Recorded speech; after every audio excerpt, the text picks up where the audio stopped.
সাত মঞ্জিল।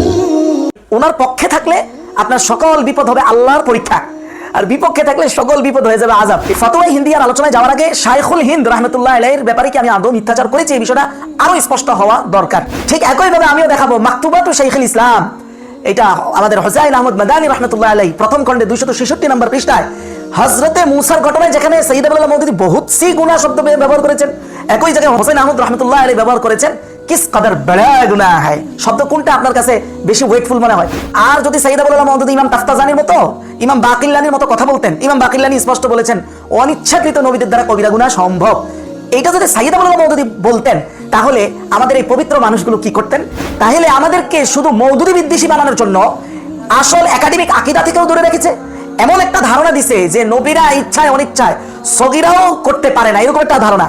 ফতোয়া আলমগীরি অনুযায়ী এই ধারণাটা টোটালি কুফরি ধারণা। তো মওদুদী বিরোধিতা করতে যায় উলামায়ে দাওয়াত আমাদেরকে তো তাহলে কুফরি আকীদার দিকে ঠেলে দিয়েছেন। আমি তো ফতোয়া আলমগীরি অনুযায়ী এটাই দেখতেছি, টোটালি আকীদা পড়ানো হয় না। কারণ আকীদাতুত তাহাউয়ি যে কিতাবটা আছে, এই কিতাবটা তো বেফাকের অন্তর্ভুক্ত না, কেউ পড়াইলে না পড়াইলে না, অধিকাংশ মাদ্রাসা পড়ায় না। আছে শুধুমাত্র ইমাম তাফতাজানির এই কিতাবটা বেফাক অন্তর্ভুক্ত, আল আকাইদুন নাসাফিয়া। কতটুকু পড়ায়, যেটুকু পড়লে একটা ছেলে আকীদা বলতে কিছুই বুঝবে না। একজন আলেম হয়ে যাচ্ছে আকীদা ছাড়া, এটা কি আপনি সাধারণ জিনিস মনে করেন? তাহলে আমি কি এটা বলতে পারি যে টোটালি পরিকল্পিত?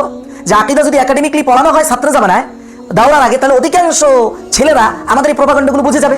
মাওলানা মওদুদীর ব্যাপারে পাতানো এই সকল ফাঁদ সম্পর্কে তারা তখনই এভেলেবেল জানা শুরু করবে। আমি কি এই পরিকল্পনাটা এইভাবে ধরে নিতে পারি? আসলে ধরে নেওয়ার মতো এখানে যথেষ্ট শক্তিশালী এভিডেন্স আছে। জাতীয় সেমিনারের আলোচনা নিয়ে আমার দুইজন দিনী ভাই মহান অপরিপক্ক ব্যক্তির রিভিউ দেখলাম, এবং ওনারা দাবিও করেছেন কিছু বিষয়। একজন তো ফতোয়ায়ে হিন্দিয়া সম্পর্কে নাকি আমি মিথ্যাচার করেছি, এটা সে আলোচনায় দাবি করেছে। আমি যেন স্ক্রিনশট দিয়ে এগুলো দেখাই, কারণ মিয়া তো খুঁজে পাই নাই। এরকম আমাদের বাপদাদারও অনেক কিছু খুঁজে পাইতো না, এমনি বলে দিত। কিন্তু খুঁজে পাই নাই এইরকম একটা দাবির উনি যে থামলাইন করেছেন, এটার মধ্যে লিখতে পারতো যে আমরা চ্যালেঞ্জ জানাচ্ছি এর স্ক্রিনশট দেখানো হোক, অথবা পৃষ্ঠা একেবারে খণ্ড বাব অধ্যায় এগুলো বলা হোক। এটা সে আলোচনায় দাবি করেছে আমার কাছ থেকে, কিন্তু শিরোনামে লিখে দিয়েছে ফতোয়া হিন্দিয়া নিয়ে মিথ্যাচার। তাহলে কিভাবে আপনি শিওর হলেন যে এটা মিথ্যাচার? ঠিক, এটা ওনাদের খাসলত না, এটা আমি একজন কওমি সন্তান, আমাদের বাপদাদাদের চিরাচরিত ওয়ারিশ সূত্রে পাওয়া খাসলত, এটা উনি এখানে অ্যাপ্লাই করেছেন, অর্থাৎ মূল দোষ ওনার নয়। তবে আমার যে কোনো বিপদ শুনলে তো আমার এই ভাইরা ওর খুশি হয় যে যাকে একটা আযাব আসছে। মানে ওনার পক্ষে থাকলে আপনার সকল বিপদ হবে আল্লাহর পরীক্ষা, আর বিপক্ষে থাকলে সকল বিপদ হয়ে যাবে আযাব। ফতোয়া হিন্দিয়ার আলোচনায় যাওয়ার আগে শাইখুল হিন্দ রাহমাতুল্লাহ আলাইহির ব্যাপারে কি আমি আদৌ মিথ্যাচার করেছি এই বিষয়টা আরো স্পষ্ট হওয়া দরকার। এক ভাই বলতেছেন, উনি বলেন যে শাইখুল হিন্দ এখন যে শব্দ বলেছেন তেরি গুনাহ, মানে সূরা ফাতিহার 2 নম্বর আয়াত, অর্থাৎ রাসূলের শানে গুনাহ শব্দ ব্যবহার করা গেছে, এটা শাইখুল হিন্দ অসংখ্য উলামায়ে দেওবন্দ করেছেন। এখন উনি বলতেছেন ভাই আপনি তো আগের আলোচনায় বলেছেন ছোটে ছোটে গুনাহ। ভাই আগের কথার সাথে তো এখনকার কথার কোনো মিল নাই। আগে বললো শাইখুল হিন্দ রাহিমাহুল্লাহ নাকি বলছেন নবী সাল্লাল্লাহু আলাইহি ওয়াসাল্লাম ছোট ছোট গুনাহ করছে, তো এখন ছোট ছোট শব্দ কোথায় গেল? আপনি দেখেন একটা উদাহরণ হচ্ছে এটা, যেমন আমরা অনেক সময় ডাক্তারদের কাছে যাই বিভিন্ন রোগ নিয়ে। ধরেন ডাক্তার আপনাকে 1 মাসের ওষুধ দিল বা 1 সপ্তাহের ওষুধ দিল, দিয়ে বললো এটা 3 বেলা করে খাবেন। এখন প্রত্যেক ডক্টরের কিন্তু অ্যাসিস্ট্যান্ট থাকে, তারা আবার ইয়াটা অনেক সময় বুঝাই দেয়, বা এদের নিজস্ব ফার্মেসিও থাকে। এখন অ্যাসিস্ট্যান্ট আপনাকে বললো যে 3 বেলা খাবেন, এর মাঝে কোর্স শেষ হওয়ার পর্যন্ত কোনো গ্যাপ দিবেন না। আচ্ছা গ্যাপ দিবেন না এই কথাটা ডাক্তার বলেছে? ডাক্তার বলে নাই। ডাক্তার বলছে 3 বেলা খাবেন, এই কথার ব্যাখ্যা পূর্ণাঙ্গ ব্যাখ্যা ওনার অ্যাসিস্ট্যান্ট কি বলেছে? যে কোনো গ্যাপ দিবেন না এই কথাটা।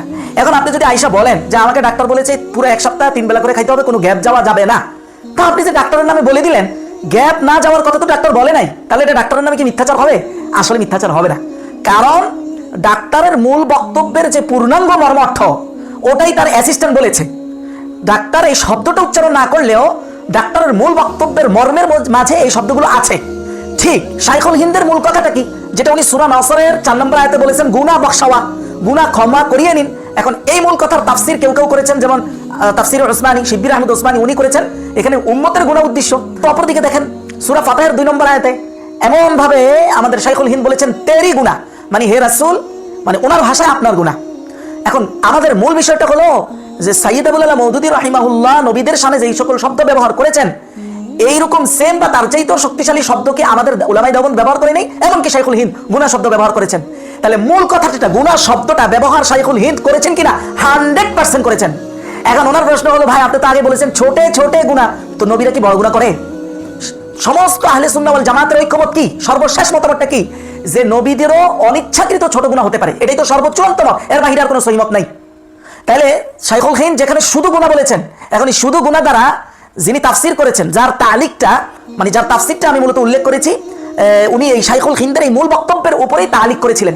ওই বক্তব্যে উনি বলেছেন ছোটে ছোটে গুনাহ। তো শাইখুল হিন্দের এই গুনাহ শব্দ দ্বারা কি বড় গুনাহ উদ্দেশ্য হবে? ছোট গুনাহই তো উদ্দেশ্য হবে। ঠিক ডাক্তার যেভাবে বলছে 3 বেলা খাও, এর দ্বারা উদ্দেশ্য কি গ্যাপ দিয়ে খাও না গ্যাপ ছাড়া? এটা না বললেও তো অর্থ এটাই। হ্যাঁ, তবে মিথ্যাচার হইতো, ডাক্তার 3 বেলা খাইতেই বলে না, আপনি বলছেন 3 বেলা খাইতে, তাহলে এটা ডাক্তারের নামে মিথ্যাচার হইতো।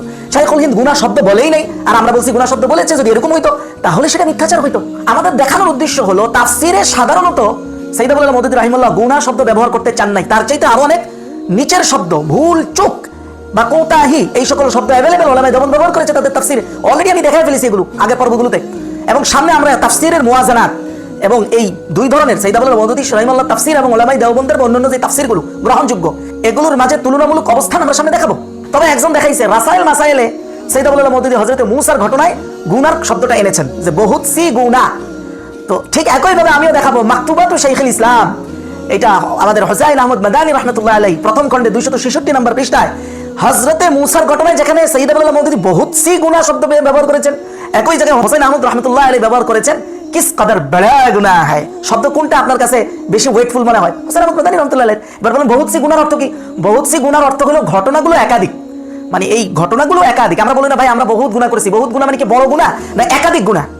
একাধিক গুনাহ। তো হযরতে মূসা আলাইহিস সালাতু ওয়াস সালাম মানে নবীরা অনিচ্ছাকৃত সগীরা গুনাহ যে হতে পারে, যেটা আহলে সুন্নাহর ঐক্যমত, এই ধরনের গুনাহ বা এইটা গুনাহ শব্দ মানে হলো ওই ধরনের অনিচ্ছাকৃত সগীরা গুনাহ, এক কথাই। এই ধরনের বিষয়গুলো হযরতে মূসার ক্ষেত্রে যে একাধিক ঘটেছে এটা তো কোরআন প্রমাণ, এটা তো কোনো বিতর্ক নাই। বলে বহুত সি গুনাহ শব্দ আর একটা হলো বড় গুনাহ, যেটা হোসেন আহমদ মাদানী বলেছেন, দুইটারই আমি জানি যে অর্থ এক অর্থেই ব্যবহার করেছেন, কারণ আমরা তো ভিন্ন অর্থ ব্যবহার করবো না, কারণ ওনারা আমাদের আকাবির দেওবন্দ। আমরা জেনে শুনে কখনোই ওনারা একটা ব্যবহার করেছেন, ওনারা যেভাবে আমাদেরকে শিখাইছেন যে সাইয়েদ আবুল আলা মওদুদীর এক একটা কথাকে নিজের মতো ব্যাখ্যা করে ভয়ঙ্কর করে তোলা, অথচ ওনাদের শব্দটাই ভয়ঙ্কর, কিন্তু আমরা অর্থ নিতেছি না। অর্থ আসলে এটা না, অর্থ মূলত সেই আহলে সুন্নাহর ঐক্যমতের যে বক্তব্য, অর্থাৎ সগীরা অনিচ্ছায় হতে পারে, আমরা সেই অর্থই নিতেছি। কিন্তু আপনি যখন সাইয়েদ আবুল আলা মওদুদী সাহেবের সাথে এটাকে ভার্সেস করবেন, বনাম করবেন, দেখাবেন, তখন তো আমি দেখাবো যে শব্দের মান সত্যকার ওলামায়ে দেওবন্দের, যদিও অর্থ একটাই। আর যদি সাইয়েদ আবুল আলা মওদুদী ইমাম তাফতাজানির মতো, ইমাম বাকিল্লানির মতো কথা বলতেন, ইমাম বাকিল্লানি স্পষ্ট বলেছেন অনিচ্ছাকৃত নবীদের দ্বারা কবিরা গুনাহ সম্ভব, এইটা যদি সাইয়েদ আবুল আলা মওদুদী বলতেন, তাহলে আমাদের এই পবিত্র মানুষগুলো কি করতেন? এটা আমাদের ব্রেনে একবার হলো চিন্তা করা, অন্তর দিয়ে একবার হলো অনুধাবন করা উচিত। যদি ইমাম তাফতাজানির মতো বলতেন, আমার কম্পিউটার নুসকা মাকতাবাতুল ইসলামিয়া অনুযায়ী 226-27 পৃষ্ঠাগুলোতে স্পষ্ট আলোচনা এসছে, সগীরা গুনাহ নবীরা ইচ্ছাকৃত নাকি বলে করতে পারেন, এই কথা যদি মাওলানা মওদুদী বলতো, তাহলে আমাদের এই পবিত্র মানুষগুলো পুরো ভারতবর্ষ অপবিত্র করতো।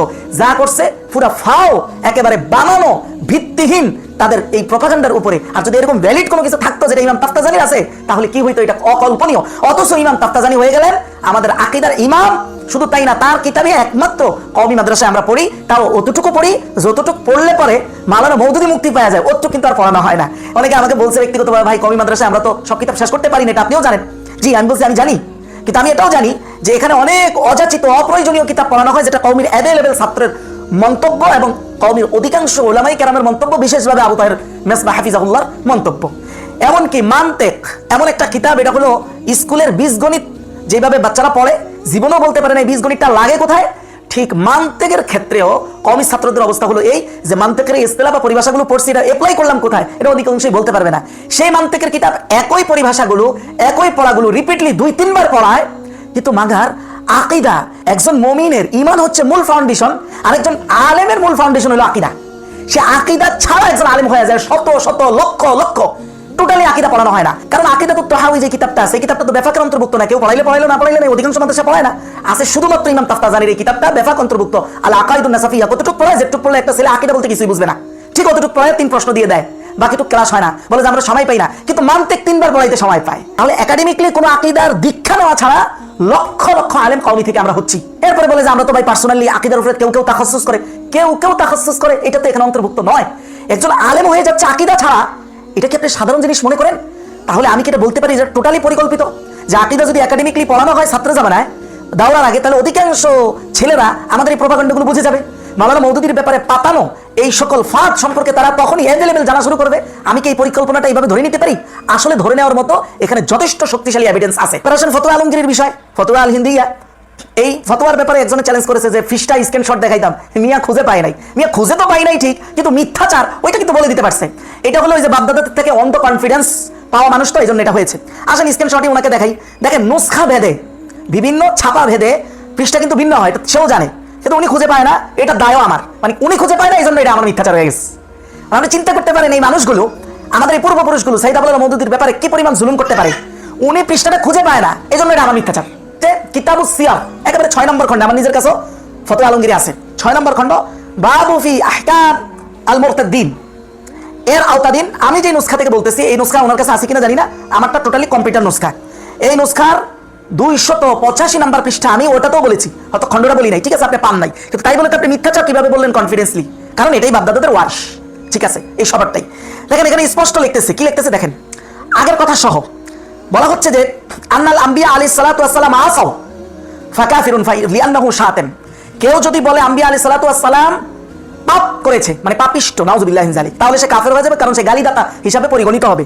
আবার যদি বলতেছে ওয়ালাউ ক্বালা লাম ইয়াসু হালান নবুওয়া ওয়ালা ক্বাবলাহা, নবুয়তের আগে পরে কখনোই নবীরা কোনো, এখানে ইয়াসু শব্দ, তবে আমি ইয়াসু শব্দের যদি অর্থ হলো পাপ করাই, কিন্তু আগের কথা যেহেতু বলছে পাপ করা, এটা বললে কাফের হয়ে যাবে, তাহলে এখানে ইয়াসু শব্দের অর্থটা আমরা পাপ উঠাচ্ছি না। ওই যে আহলে সুন্নাহ সবার ঐক্যমত, যেটা সাইদ আবুল মওদুদি বলেছেন, দেওবন্দের অনেক ওলামায়ে কেরাম বলেছেন, অর্থাৎ মানবীয় দুর্বলতা, ত্রুটি, কোতাহি, কেউ কেউ এটাকে বুঝাইতে গুনাহ শব্দ ব্যবহার করছেন, এই গুনাহ দ্বারা পাপ উদ্দেশ্য না। তাহলে আমরা ওই অর্থটাই ধরে নিচ্ছি এখানে ইয়াসু থেকে, যে যদি কেউ মনে করে নবীগণ কোনো মানবীয় ত্রুটি তাদের হয় নাই, আহলে সুন্নাহর ঐক্যমতে অনিচ্ছায় সগীরা গুনাহ এই ধরনের ত্রুটি হয় নাই, তাহলে সে কাফারা, সেও কুফরি করলো, লিআন্নাহু রাদ্দাল মানসুস, কারণ কোরআন সুন্নাহর নস বাণীকে সে অস্বীকারী। এই একই ফতোয়া আলমগীরির আমাদের বিখ্যাত আকাবির জাস্টিস তাকি উসমানী যখন এটার অনুবাদ করেছে, এটা আপনি স্ক্রিনশট সহ দেখেন, সেখানেও তিনি স্পষ্ট উর্দুতে কি লিখেছেন মার্ক করা আছে, আপনি দেখে নিতে পারেন।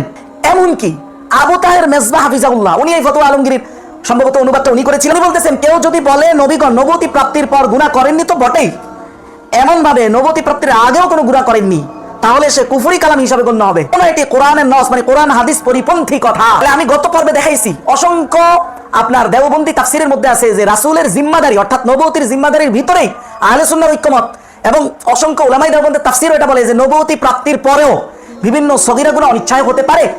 তাহলে আমাদেরকে শুধু মওদুদি বিদ্বেষী বানানোর জন্য আসল একাডেমিক আকীদা থেকেও দূরে রেখেছে, এমন একটা ধারণা দিছে যে নবীরা ইচ্ছায় অনিচ্ছায় সগীরাও করতে পারে না, এরকম একটা ধারণা।